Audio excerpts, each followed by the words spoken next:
Hello friends, welcome back to mixture పొట్లం channel. నేను మీ location. ముందుగా మన ఛానల్కి ఎవరైనా కొత్తగా వచ్చి ఉంటే వెంటనే ఓటీటీ మూవీ రివ్యూస్ కోసం లేదా వెబ్ సిరీస్ రివ్యూ కోసం లేదా వెబ్ సిరీస్ సజెషన్స్ కోసం అయినా సరే మన ఛానల్ అయితే సబ్స్క్రైబ్ చేయండి. ఈ రోజు వెబ్ సిరీస్ రివ్యూ వచ్చేసి నెట్ఫ్లిక్స్ లో తెలుగు రిలీజ్ అయిన అడాలసెన్స్. రీసెంట్ టైమ్స్ లో ఈ సిరీస్ గురించి చాలా మంచి హైప్ అయితే సోషల్ మీడియాలో నడుస్తుంది అండ్ చాలా మంది మస్ట్ వాచ్ అని కూడా అంటున్నారు.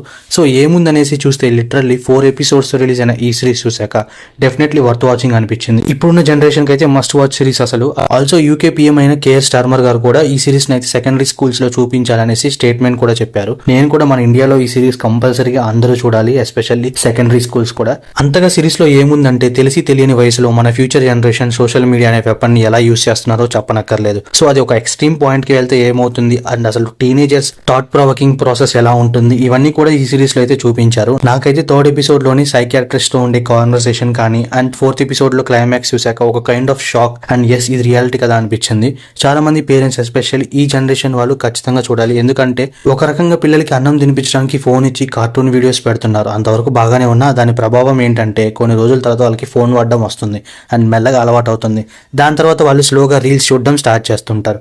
ఆ రీల్స్ లో మనందరికీ తెలుసు ఏది యూట్యూబ్ కి ఎక్కువ వ్యూస్ వస్తాయో ఆ వీడియోస్ అన్ని కూడా ట్రెండింగ్ లో ఉన్నవన్నీ మిక్స్ అయ్యి జోనర్స్ లో వస్తుంటాయి. అందులో ఏది మంచిది ఏది చూడకూడదు అనేది ఎవరు చెప్పరు పిల్లలకి. సింపుల్ గా వాళ్ళకి ఫోన్ ఇచ్చి సైలెంట్ గా ఉన్నారు కదా అని మన పని మనం చేసుకోలేం కదా. ఒక రకంగా చిన్నప్పటి నుండే చిన్న పిల్లలకి what is good and what is bad అనేది తెలిసే విధంగా నేర్పించాలి. ఈ సిరీస్ లో సేమ్ అదే పర్సనాలిటీ ఉన్న 13-year-old జెమీ మిల్లర్ అనే క్యారెక్టర్ క్యాటీ అనే క్లాస్మేట్ ని మర్డర్ సస్పెక్ట్ కింద అరెస్ట్ చేస్తారు. సో అతను ఎందుకు చేశాడు అండ్ లాస్ట్ ఏమైందని తెలియాలంటే ఖచ్చితంగా ఈ సిరీస్ చూడాల్సిందే. Overall review of the series వచ్చేసి నేను ముందుగా చెప్పినట్టు worth watching for the weekend and అందరూ కంపల్సరీగా చూడాలి. చూడడానికి కష్టంగా ఉన్నా సరే ఖచ్చితంగా చూడాలి. అండ్ మీరు కూడా సిరీస్ చూసాక మీకేమనిపించిందో please do comment and thanks for watching.